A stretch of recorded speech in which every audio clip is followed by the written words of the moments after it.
Hello dear students, welcome back to the channel. So আজি আমি এই ভিডিওটোত ক্লাছ 10 ম্যাথমেটিক্সৰ R1 অনুশীলনটো কৰিব গৈ আছো। ওকে, সো R1 টো কৰাৰ আগতে তোমালোকে সমানুপাতটো কি হয় তাৰ বিষয়ে অলপমান জানি ল'ব লাগিব। ওকে, তো এটা সো তোমালোকৰ পেজ নম্বৰ 1 ত দিয়া আছে। ইয়াত লিখা আছে কি হয়, সমানুপাত হৈছে দুটা অনুপাতৰ সমতা বা তুলনা। তোমালোকে অনুপাতৰ বিষয়ে আগতে পঢ়ি আহিছা, মানে অনুপাত হৈ গ'ল ধৰা 2 অনুপাত 7 আছে। ওকে, ধৰা 3 অনুপাত 15 আছে।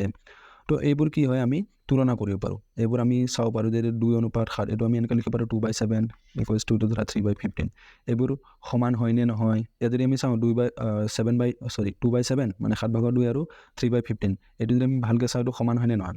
আমি যদি 3ৰে কাটি দিওঁ, 3 × 3 3 5 × 15 এইটো কিমান হৈ আছে, এইটো হৈছে 2/7 1/5। এইবোৰ কি হয় আমি এনেকৈ তুলনা কৰি চাব পাৰোঁ। ওকে, তো সমানুপাত হৈছে আমাৰ কি হয় দুটা অনুপাতৰ সমতা বা তুলনা। তো ধৰা যদি আমাক এনেকুৱা দিয়া থাকে দুটা অনুপাত এক অনুপাত বি সমান যদি x অনুপাত y এনেকুৱা দিয়া থাকে, তেন্তে যদি আৰু অনুপাতকেইটা যদি কি হয় সমান হয়, তেন্তে এইটো কি হৈ যাব আমাৰ সমানুপাত হৈ যাব। ওকে, ধৰা আমাৰ এটা অনুপাত দিয়া আছে 2/7 আৰু ধৰা আৰু এটা আমাক অনুপাত দিয়া আছে 4/, দিয়া আছে ধৰা 14। ইয়াক যদি আমি কাটি দিওঁ, কটাকটি কৰোঁ, 2 × 4 2 7 × 14। এইটো চাওঁতে 4/, কি হৈছে 14 হৈছে, কিন্তু ইয়াক কটাকটি কৰি পেলাই আমি কিমান পাইছোঁ 2/7 পাইছোঁ। মানে এইটো 2/7 হ'ল, এইটো 2/7 হ'ল, তো কি হ'ব দুটা আমাৰ কি হৈ যাব এইটো সমান হৈ যাব। ওকে, তো এনেকুৱা আমি কি কৰিম তুলনা কৰিম, আৰু যদি এনেকুৱা সমান হৈ যায় তেন্তে এইটো কি হৈ যাব আমাৰ, এইটো হৈ যাব আমাৰ সমানুপাত। ওকে, এটা সো আমাৰ 3 নম্বৰ পইণ্টটো 3 নম্বৰ পইণ্টত কৈছে a অনুপাত b সমান c অনুপাত d, তেন্তে a b c d ৰাশিকেইটা সমানুপাতত থকা বুলি কোৱা হ'ব যদি কি হ'ব a অনুপাত b সমানুপাত কি হ'ব c অনুপাত d এনেদৰে লিখা হয়। এইটো কি হ'ব লাগিব আমাৰ a/b = c/d হ'ব লাগিব। ধৰা আমাক এনেকুৱা 4টা ৰাশি দিয়া আছে, a অনুপাত b আৰু হৈ গ'ল সমানুপাত c অনুপাত d। এনেকুৱা যদি দিয়া থাকে এইটো অনুপাত কেতিয়া হ'ব, সমানুপাত কেতিয়া হ'ব, যেতিয়া এইটো হ'ব a/b = কি হ'ব লাগিব c/d হ'ব লাগিব। ওকে, এইটো দুটা a/b = কি হ'ব লাগিব c/d হ'ব লাগিব। বা আৰু এটা আছে কণ্ডিশ্যন, ইয়াত কি হ'ব লাগিব প্ৰান্ত দুটাৰ পূৰণফল আৰু মধ্য দুটাৰ পূৰণফলটো কি হ'ব লাগিব সমান হ'ব লাগিব। প্ৰান্ত দুটাৰ মানে শেষৰ দুটা, ধৰা ইয়াত a আৰু d ৰ পূৰণফলটো সমান হ'ব লাগিব, মাজৰ দুটাটো b আৰু c ৰ কি হ'ব লাগিব পূৰণফলৰ লগত সমান হ'ব লাগিব। লিখা আছে এই পইণ্টটো প্ৰান্ত দুটাৰ পূৰণফল সমান কি হ'ব লাগিব মধ্য দুটাৰ পূৰণফল। ওকে, এটা চাওঁ আমি কুৱেশ্যনটো, এটা আমি কুৱেশ্যনবোৰ কৰিলে তোমালোকে বুজি পাই যাব ভালকৈ। ওকে, সো কুৱেশ্যন নম্বৰ 1ত আমাক কৈছে তলৰ কোনটো অনুপাত একোটা সমানুপাত হ'ব। তো ইয়াত আমাক সুধিছে তলৰ কোনটো অনুপাতটো একোটা সমানুপাত হ'ব, এইটো আমি চেক কৰিব লাগে। তো প্ৰথমতে আমি a নম্বৰটো চেক কৰি লওঁ। সো a নম্বৰত আমাক দিয়া আছে 12/21 এণ্ড আৰু দিয়া আছে 32 অনুপাত আমাক দিয়া আছে 56। তো এইটো আমি কেনেকৈ কৰিব পাৰোঁ, প্ৰথমতে এইটো আমি ভগ্নাংশ আকাৰত লিখিব কৰিব পাৰোঁ 12/21 আৰু এইফালে আমাৰ হৈ গ'ল আমাৰ এইফালে 32/56। ইয়াক যদি আমি কটাকটি কৰোঁ, ইয়াক আমি কিহেৰে কাটিব পাৰোঁ 3ৰে, 3 4 × 12 3 7 × 21। তো এইটো হৈ যাব আমাৰ 4/7। আৰু ইয়াক যদি আমি কটাকটি কৰিব বিচাৰোঁ তেন্তে এইটো হৈ যাব আমাৰ 2ৰে কাটি দিওঁ, 2 16 × 32, ইয়াক 2ৰে যাব 2 × 4 16 2 8 × 16। তো এইটো হৈ গ'ল 16/28। ইয়াক 2ৰে 2 8 × 16, ইয়াক 2ৰে 2 × 2 2 × 4, তো হৈ যাব এইটো আমাৰ 8/14। আকৌ 2ৰে কাটিলে 2 4 × 8, এইটো হৈ যাব আমাৰ 2ৰে কাটিলে 2 7 × 14। এইটো কিমান হৈ আছে 4/7। তো এইটো 4/7 হৈ আছে, এইটো 4/7 হৈ আছে। তো আমাৰ হ'ব ইয়াৰ শুদ্ধ উত্তৰটো কি হৈ যাব আমাৰ a, মানে কি হৈছে a/b = কি হৈছে c/d হৈ আছে। যিহেতু কি হ'ব আমাৰ 12/21 = কি হয় 32/56। তো এটাকে কি হ'ব, এইটো এটা কি হ'ব সমানুপাত হ'ব। ওকে, ইয়াত এনেকৈ লিখিব নালাগে, যিহেতু আমাৰ কোনটো অপশ্যনটো সুধিছে তাৰ আমাৰ অপশ্যনটো কি হ'ব অপশ্যন এটো কি হ'ব শুদ্ধ হৈ যাব। ওকে, এইটো চোৱা 2 নম্বৰটো আমাক কি কৈছে তলৰ কোনবোৰ সংখ্যা ক্ৰমে সমানুপাতত থাকিব। ওকে, ইয়াত চোৱা a নম্বৰটো দিয়া আছে 2 6 6 8। তো আমি কুৱেশ্যন নম্বৰ 2ৰ এইটো চাম। ওকে, আমাক দিছে 2 6 6 আৰু 8। তো সমানুপাতত থাকিব হ'লে আমি এতিয়া অলপ আগত চাইছিলোঁ দুটা কণ্ডিশ্যন হ'ব লাগিব a/b = c/d, বা হ'ব লাগিব a × d আৰু b × c। যদি আমাক দিয়া থাকে a b c d হয়নে, এনেকৈ যদি 4টা সংখ্যা দিয়া থাকে আমাক 4টা দিয়া আছে, তো a/b = c/d হ'ব লাগিব, বা ইয়াৰ শেষৰ দুটাৰ পূৰণফল আৰু মধ্য দুটাৰ পূৰণফলটো কি হ'ব লাগিব আমাৰ সমান হ'ব লাগিব। ওকে, তো নাও ইয়াত আমি কি কৰিম, প্ৰথমতে আমি চাই লওঁ a/b কৰিবলৈ। তো হৈ যাব আমাৰ 2/6। 2/6 মানে ইয়াক যদি আমি কাটি লওঁ, তো এইটো যাব 2 × 2 2 3 × 6, তো এইটো যাব 1/3।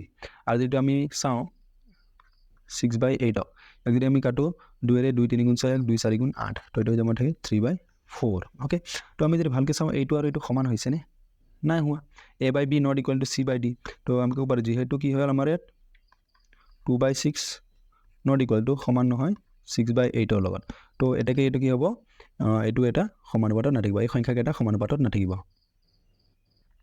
তো আমি লিখিব পাৰোঁ 2,6,6,8 সংখ্যাকেইটা ক্ৰমে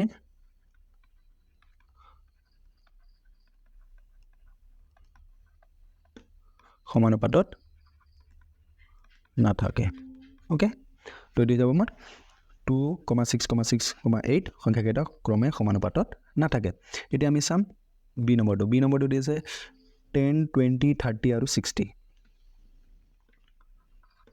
বি নম্বৰটো দি আছে 10 20 30 60 ওকে এতিয়া আমি কি কৰিম ইয়াত এইটো আমি কৰিব পাৰোঁ এইটো 10/20 আৰু এইটো 30/60 কাৰণ এইকেইটা আকৌ কি হয় a b c d এইটো আমি কৰিব পাৰোঁ a/b ইকুৱেলছ টু c/d হ'ব লাগে নহয় জানো বা শেষৰ দুটা পূৰণফল a × d ইকুৱেল টু মাজৰ দুটা পূৰণ মধ্য দুটাৰ b × c টো হ'ব লাগে তো তোমালোকক স্কুলত ছাৰে এইটো ধৰণে কৰিব পাৰে বা এইটো হিচাপতো কৰাব পাৰে তো দুয়োটা যিকোনো কৰিলে শুদ্ধ ওকে মই এতিয়া যি কৰাই আছোঁ এইটো তোমালোকক স্কুলত নকৰাব পাৰে বা মই যি কৰাই আছোঁ এইটো কৰাব পাৰে তো যিকোনো দুটা পদ্ধতিত কৰিলে হ'ল তো আমি ইয়াত চাওঁ নাও এইটো a/b কৰি ল'ম আমি 10/20 ইয়াত যদি আমি 0 কাটি দিওঁ কিমান যাব এইটো 1/2 আৰু ইফালে 30/60 আৰু যদি আমি 0 কাটি দিওঁ তো এইটো যাব আমাৰ 3/6 আকৌ 1 3 3 গুণ 3 1 3 দুগুণ 6 তো এইটো হৈ গ'ল আমাৰ 1/2 তো এইটো কি হৈছে a/b ইকুৱেলছ টু c/d হৈ আছে তো আমি লিখিব পাৰোঁ যিহেতু 10/20 ইকুৱেলছ টু কি হৈ আছে আমাৰ এইটো 30/60 তো যিহেতু এইটো সমান হৈ আছে এটাকে আমি ক'ব পাৰোঁ 10, 20, 30, 60 সংখ্যা কেইটা ক্ৰমে সমানুপাতত থাকিব okay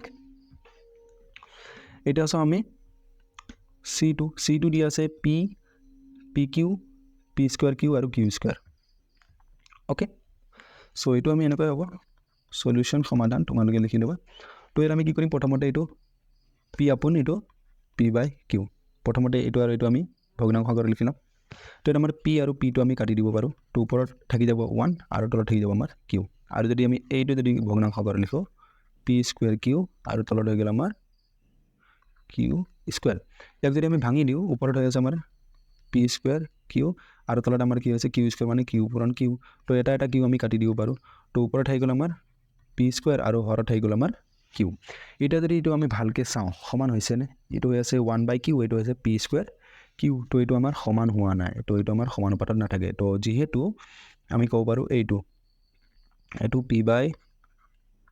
p/pq not equals to সমান নহয় কাৰ লগত p² q আৰু ইফালে তলত q² এতেকে এইটো কি আছিল p, pq, p² q, q² সংখ্যাবোৰ ক্ৰমে সমানুপাতত নাথাকে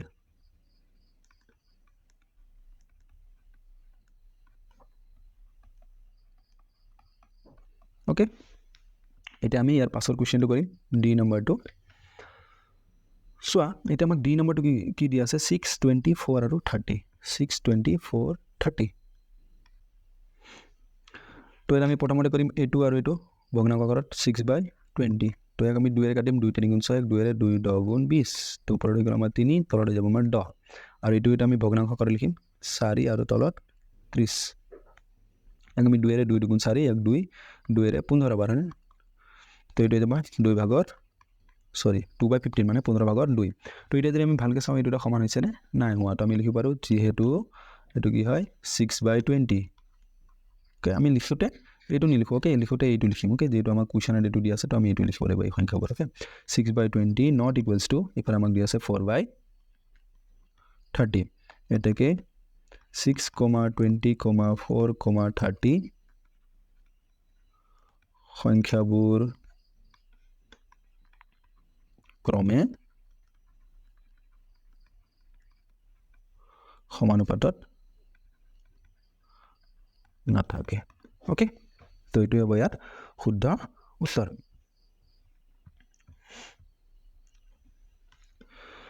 এতিয়া সো ইয়াৰ পাছত আমি আকৌ এটা কৰি লওঁ 3 নম্বৰটো আমাক দিয়া আছে বৃত্তৰ কালি a বুলি ধৰিছে পাই r স্কয়াৰ তো যদি a বাঢ়ে তেন্তে এটো r মানে হৈ গ'ল ব্যাসাৰ্ধ তো যদি বৃত্তৰ কালি বাঢ়ে যদি বৃত্তৰ কি হ'ব এটো হৈ গ'ল আমাৰ ব্যাসাৰ্ধ বৃত্তৰ এটো আমাৰ ভিতৰত কি আছে কালি আছে এটো কালি বাঢ়িব পৰা কাৰণে কি হ'ব লাগিব আমাৰ ইয়াৰ r তো যোনটো ব্যাসাৰ্ধ আছে ব্যাসাৰ্ধ বাঢ়িব লাগিব যেতিয়া ব্যাসাৰ্ধ বাঢ়ি গৈ থাকিব তবে আমাৰ বৃত্তটো ইয়াত এনেকুৱা আছে যেতিয়া এটো ব্যাসাৰ্ধ আৰু বাঢ়িব আৰু এটো বৃত্তটো বাঢ়িব আকৌ ব্যাসাৰ্ধ বাঢ়িলে আৰু বাঢ়ি গৈ থাকিব তো কি হ'ব যেতিয়া আমাৰ কালি বাঢ়িব তেতিয়া কি হ'ব বৃত্তটো ব্যাসাৰ্ধটো কি হ'ব r টো বাঢ়িব হ'ব ওকে তো লিখিবা বাঢ়িব